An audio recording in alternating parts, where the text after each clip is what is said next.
Media ప్రతినిధులకు ప్రతి ఒక్కరికి నమస్కారములు. అలాగే ఈరోజు వైకుంఠ ఏకాదశి శుభాకాంక్షలు. ఈరోజు ప్రెస్ మీట్ పెట్టడానికి కారణం ఏమంటే, నిన్నటి దినం శివప్రసాద్ రెడ్డి గారు కడపలో ప్రెస్ మీట్ పెట్టినారు. కొత్తగా ఎన్నికైన మన కడప జిల్లా పార్లమెంట్ కమిటీ ప్రధాన కార్యదర్శిగా వైఎస్ జబీవుల్లా అనే నేను, అలాగే మన కార్యదర్శి పుల్లయ్య గారు, మన అధికార ప్రతినిధి గంటా వెంకటేశన్న గారు, ఇంకా ఇంకొంతమంది అందరి తరపు నుంచి మీ అందరికీ మరొక్కసారి నమస్కారం తెలియజేస్తూ, మాజీ ఎమ్మెల్యే శివప్రసాద్ రెడ్డి గారు మాట్లాడుతూ 6 నిమిషాల వరకు కేవలం జగన్ గురించి, తమ పార్టీ గురించే, ఎవరితో పొత్తు పెట్టుకోదు, ప్రపంచంలోనే సింగిల్గా వచ్చినాడు, ఇండియాలోనే ఓన్లీ 1 ఆర్మీ, ఇట్లా ఏందేందో చెప్పుకున్నాడు. ప్రజాస్వామ్యంలో ఎవరైనా కానీ మన రాజ్యాంగబద్ధంగా మనం ఇండియాలో నడుచుకోవచ్చు. ప్రజాస్వామ్యబద్ధంగా ఏ రాజకీయ పార్టీలైనా కానీ స్థాపించినాక వాళ్ళు సొంతంగా పోటీ చేస్తారు, ఎవరితోనైనా పొత్తు పెట్టుకునైనా పోటీ చేస్తారు. రాజ్యాంగం లేనిది ఎవరు చేయరు. ఆ విధంగా మీ గురించి మీరు గొప్పలు చెప్పుకునే ముందు వైఎస్ఆర్ పార్టీ ఎవరిది? జగన్మోహన్ రెడ్డిదా? కె శివకుమార్ అనే అతను 2011 మార్చి 12న స్థాపించినారు.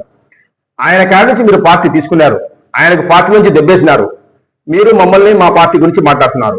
మీరు మళ్ళా చెప్పొచ్చు, అయ్యా మీ తెలుగుదేశం పార్టీ కూడా చంద్రబాబు గారు అని మీరు చెప్తారు. కానీ ఇప్పటి వరకు మన పార్టీ తెలుగుదేశం పార్టీ ఎవరైనా స్థాపించిందంటే నందమూరి తారక రామారావు అని. మన బ్యానర్ చూసినా రామారావు గారి బొమ్మ ఉంటుంది. ప్రతిసారి మన పార్టీ ఆవిర్భావ దినోత్సవం రోజు ఆయనకు నివాళులు అర్పిస్తాము. మీరు అట్టేమైనా ఏ రోజైనా కానీ మీ పార్టీ ఈ జరిపించుకునే ఏదైనా కానీ సంవత్సరంలో ప్రతి ఒక్కసారి జరిపించే మీ ప్లీనర్లో ఏ రోజు కూడా కె శివకుమార్ అనే వ్యక్తి కాంటాడు. అలాగే మీరు ఎన్నెన్నో చెప్పినారు చంద్రబాబు గురించి, అలాంటి వ్యక్తి ఇలాంటి వ్యక్తి ఆయనని. మీరు చూసుకోవాలా, పార్టీ వేరే వాళ్ళది, ఇంట్లో వాళ్ళు మీకు సపోర్ట్ లేదు. మీ గురించి మళ్ళా మీరు పొత్తు పెట్టుకోవాలంటే ఆలోచించాలా. చంద్రబాబు గారికి ఒక క్యారెక్టర్ ఉంది, ఏ పార్టీ అయినా ఎప్పుడైనా పొత్తు పెట్టుకుంటుంది. కానీ జగన్మోహన్ రెడ్డి గారికి ఎందుకు పొత్తు పెట్టుకోవడం లేదంటే ఆయన క్యారెక్టర్ చూడండి. ఈ ఇండియాలో ఏ రాజకీయ పార్టీ నాయకునికి లేనన్ని కేసులు ఆయన మీద అన్ని అవినీతి కేసులు ఉన్నాయి. ఏ విధంగా ఏ పార్టీలు పొత్తు పెట్టుకుంటాయి? పొత్తు పెట్టుకోవాలంటే వాళ్ళ మనోభావాలు, వాళ్ళ యొక్క క్యారెక్టరు ప్రతి ఒక్కటి నచ్చాలా, ప్రజల్లో వాళ్ళ గురించి ఏమనుకుంటారని. ఒక దిక్కు ఏమంటారు, మీరు కూటమిగా ఏర్పడి మమ్మల్ని ఓడించినారంటారు. మళ్ళా ఒక దిక్కు ఏమంటారు, మీకు ఓడించింది కూటమి పార్టీ కాదయా, మిమ్మల్ని ఓడించింది ప్రజలు మిమ్మల్ని చీత్కరించినారు. క్లాస్ రూమ్ ఒక ఉదాహరణ చెప్తారు మీరు. క్లాస్ రూమ్ లో 175 క్వశ్చన్లు ఉంటే కొందరికి 20 వస్తాయి, కొందరికి 20 ఇస్తారు, కొందరికి 140 ఇస్తారు, కొందరికి 10 ఇస్తారని. ఏ క్వశ్చన్ అని మీ నాయకుడు జవాబు చెప్పే విధంగా 175 చెప్పేటప్పుడు 175 రాయలేకపోయినాడు. ఇంకొకటి, ముగ్గురు కలిసి పోటీ చేస్తే ముగ్గురు సపరేట్ పోటీ చేసి వచ్చిన ఓట్లు లెక్కించరు. ఎక్కడ పోటీ చేసినా ఆ ముగ్గురి పార్టీలో ఒక పార్టీ ఉంటుంది. మీ పార్టీ ఒకటి ఉంటుంది, ఈ కూటమి నుంచి ఒక పార్టీ ఉంటుంది.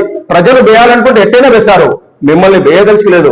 మీరేదో మేము గొప్పగా అభివృద్ధి చేసినామంటారు. ఏం అభివృద్ధి చేసినారో చెప్పండి.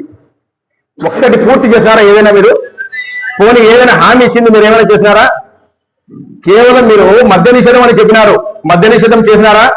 దాని ఒక్క గురించి చెప్పుకుంటేనే మీరు యాండ పోతారు. మద్య నిషేధం చేయకుండా కల్తీ మద్యం మీరు సప్లై చేసి 30,000 మందికి పైన కిడ్నీల బారిపడి చచ్చిపోయినారు. ఈ గవర్నమెంట్ వచ్చినాక ఇంతవరకు ఏ రోజైనా మీరు యాడైనా ఉన్నారా? విలేకరులైనా కానీ కిడ్నీ ప్రాబ్లమ్స్ ఉన్నాయి, మందు ప్రాబ్లంతో అని చెప్పి లేవు. ఎందుకంటే మనం నీలాగా ఉచిత హామీలు ఏమి మద్య నిషేధం చేశామని. మద్యము క్వాలిటీని ఇచ్చినారు, ప్రజలు ఈరోజు తాగుతున్నారు, తాగేవాళ్ళు. కానీ ఎలాంటి వాళ్లకు ఆరోగ్య సమస్యలు అంతగా లేవు.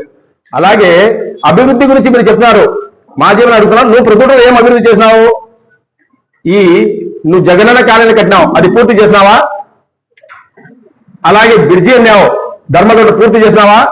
మార్కెట్ పూర్తి చేసినావా? ఏది పూర్తి చేసినావా? ఏది పూర్తి చేయలే. నువ్వు చెప్పిన వాగ్దానాలు ఏ పూర్తి కాక నీకు ప్రజలు చూసి వద్దని కూడా వేశారు. అలాగే లా అండ్ ఆర్డర్ ఏది ముఖ్యంగా ఏ విధంగా వైసీపీ హయాంలో అంటే ప్రతి ఒక్కరికి అన్యాయంగా కేసులు, ఈవెన్ నాతో పాటు ఎంతమందికి స్టేషన్లో పెట్టి అన్యాయమైన కేసులు రావించినారు. మీరు మళ్ళా మాట్లాడేవాళ్ళు. అలాగే మళ్ళా మీరేమంటారు, మన పవన్ కళ్యాణ్ డిప్యూటీ సీఎం గారి నుంచి మాట్లాడతారు. ఆయన 70 కోట్లు నేర్పిస్తుంటానే, నువ్వు చూసినావా? మీ దగ్గర మీ నాయకుడు అవినీతి చేసింది సిబిఐ వేసి ఎంక్వైరీ నిరూపితమైంది. ఇప్పటి వరకు మీరు కోర్టుల చుట్టూ తిరుగుతున్నారు. లేనిపోని ఏదో మీరు అభాండాలు వేస్తే దాన్ని మనము ఒప్పుకోము. ఏదైనా కానీ న్యాయంగా ఉండాలా. మీకు చేతకాలే, పరిపాలన చేయడం చేతకాలే. మీరు మీ హయాంలో అన్ని అవినీతినే. మిమ్మల్ని నమ్ముకున్న ఆఫీసర్లు ఈరోజు కోర్టుల చుట్టూ తిరుగుతున్నారు.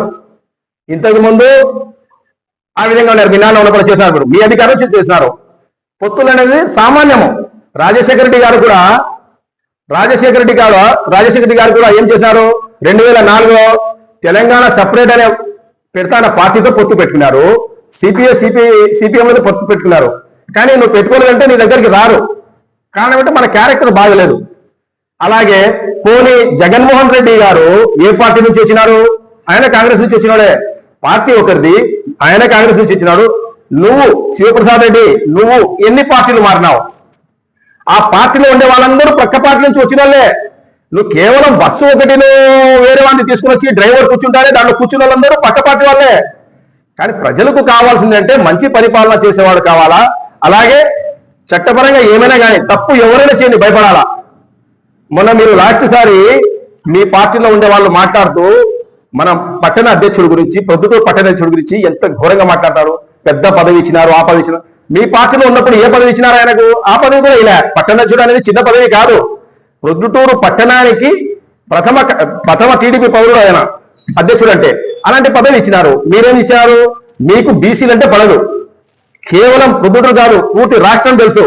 ఒక బీసీ యువకుడు మీ అవినీతి గురించి ప్రశ్నిస్తున్నారని నందం సుబ్బయ్యను మీరు అన్యాయంగా 100 మంది చూస్తుండగా నరికి చంపినారు. పోతాది ఆ పాపము. ఇప్పటి వరకు దాంట్లో ముద్దాలుగా పెట్టినారు.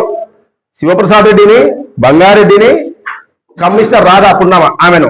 కానీ మీరు ఆ రోజు మీ గవర్నమెంట్ ఉంది కాబట్టి ఆ పేర్లు తీయించుకున్నారు. మీరు మళ్ళీ రోజు వస్తుంది.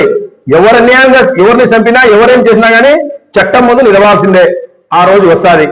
అలాగే మీరు ముందు మళ్ళా ఒకసారి చెప్తున్నాము, మనం ఏం హామీలు ఇచ్చినామో ఇప్పటి వరకు ఇస్తున్న హామీలు అమలు చేసుకుంటూ పోతున్నాము. ఒకసారి చూడండి, పింఛన్లు ఎంతమంది లాభపడినారు. అలాగే ఫ్రీ బస్సు నడుస్తూ ఉంది. అమ్మఒడి మీరు ఒకరికి చెప్తే మనం ఇంట్లో ఎంతమంది ఉంటే అంతమందికి ఇచ్చినాము. ఏ విధంగా మనం రైతులకు గిట్టుబాటు ధర ఇస్తున్నాము. డ్రిప్ ఇరిగేషన్ కానీ, ఇంతకు ముందు హార్టికల్చర్ కానీ, అగ్రికల్చర్ కానీ ఈ పండ్ల తోటలు వేసేవాళ్ళు కాదు. ఇప్పుడు చూడండి ఒకసారి, పంటలు ఎక్కువైపోయి ఎట్ట ఉన్నారు. ఎప్పుడైనా కానీ ఏదైనా కానీ డెవలప్మెంట్ చేయాలా. చంద్రబాబు గారు ఒకటే, మనం డెవలప్మెంట్. మీరు అంటున్నారు ఏం చేశారని. ఎన్ని కంపెనీలు కావాలో అన్ని కంపెనీలు తెస్తున్నారు. ఒక్కొక్కటి 3 రాజీనామాలు చెప్పినాక మీరు ఒకటి కూడా చూపించలే. ఇప్పుడు ఏ రాజీనామా చెప్పినామో అది అభివృద్ధి వైపు వస్తుంది. మళ్ళా ఒకసారి చెప్పేదేమంటే, మీరు మొదటిసారి మాకు కడపకు మన కమిటీ ఎన్నికైనా మొదటిసారి మీరు పెట్టారు కాబట్టి దానికి జవాబు చెప్పుకోవడానికి మేము మామూలుగానే చెప్పి మళ్ళా ఒకసారి చెప్పేది మీకేమంటే, మీరు ఎంతసేపు ఉన్నా కానీ అభివృద్ధి గురించి దాని గురించి మాట్లాడండి. మీ కార్యకర్తల లాగా కేవలం క్రమశిక్షణ గల పార్టీ ఇది. ఎప్పుడు వినని మాటలు కూడా వింటాము. రప్ప అంటూ ఫ్లెక్సీలకు గొర్రెలు కోసి రక్తం వేసేది ఇది కాదు. మేము ప్రజలకు ఏం చేస్తాము, ఈ రోజు మనకి ఎందుకు వాళ్ళు ఓడించినారు దాని గురించే మాట్లాడాలా మనము. అది చెప్పి ప్రజల్లోకి వస్తామని చెప్పాలి. కానీ రేపు మా గవర్నమెంట్ వస్తే అది చేస్తాము, వాణి చేస్తాము, ఇల్లు నడుపుతాము, ఏం చెప్తాము, రప్ప చేస్తామనైతే ఈ జీవితంలో మీరు అధికారంలో రాలేరు. మళ్ళా ఒకసారి చెప్తున్నాము, మీరు బీసీలకు కానీ ఎవరికి ఏం చేసింది లేదు. మీరు లేనిపోని సమస్య చేసి మొన్న ఒక పెద్ద సమస్య చేసినారు. అన్నమయ్య జిల్లా చెప్పినాక అన్నమయ్యలోనే మీరు హెడ్ క్వార్టర్ పెట్టాల్సింది, రాయచోట్లో పెట్టినారు. దానికి ఎంత సమస్య ఏంది? మళ్ళా అన్నమయ్య ప్రజల మనోభావాల ఏ విధంగా వాళ్ళు కోరుకుంటారో ఆ విధంగానే మన ప్రభుత్వం చేసింది. ఏం చేసింది? కోడూరు వాళ్ళు మనకు తిరుపతి దగ్గర, కడప దూరం అన్నారు. వాళ్ళకి దాంట్లో కలిపినాము. అన్నమయ్య జిల్లాలో రాజంపేట అనుకుంటున్నారు. అప్పుడు అన్నమయ్యది మా పేరు ఉన్నప్పుడు, ఈ నుంచి ఆయన అన్నమయ్య ఉన్నప్పుడు, ఈయన హెడ్ క్వార్టర్ పెట్టినప్పుడు మనము ఎట్ట ఉన్నామో కడప, ఎట్ట మనకు కడప ఉందో కడపలోనే కలుపున్నారు. దాంట్లో కలిపాము. ఇప్పుడు రాయచోటిని తీసుకుని అన్నమయ్య జిల్లా పేరట్టే ఉంది. హెడ్ క్వార్టర్ మొదలు పెట్టినాము. ప్రజలకు అనుగుణంగా జాగ్రత్తగా చేసుకుంటూ అందరినీ కలుపుకుంటూ పోయి ఈ రాష్ట్రాన్ని ఈ పుణ్య పరిస్థితుల్లో అభివృద్ధి చేయడమే చంద్రబాబు గారి ధ్యేయము. అలాగే పవన్ కళ్యాణ్ గారి ధ్యేయము. మళ్ళీ ఒకసారి చెప్పేది, మాజీ ఎమ్మెల్యే గారికి ఇంకొకసారి మాట్లాడేటప్పుడు మళ్ళా ఒకసారి మీరు ప్రిపేర్ అయ్యి మీరు ఏమైనా హామీలు ఇచ్చింది పూర్తి చేస్తామో చూసుకొని మాట్లాడాల్సిందిగా అందరికీ మరొకసారి వైకుంఠ ఏకాదశి శుభాకాంక్షలు తెలుపుతూ సెలవు తీసుకుంటాం.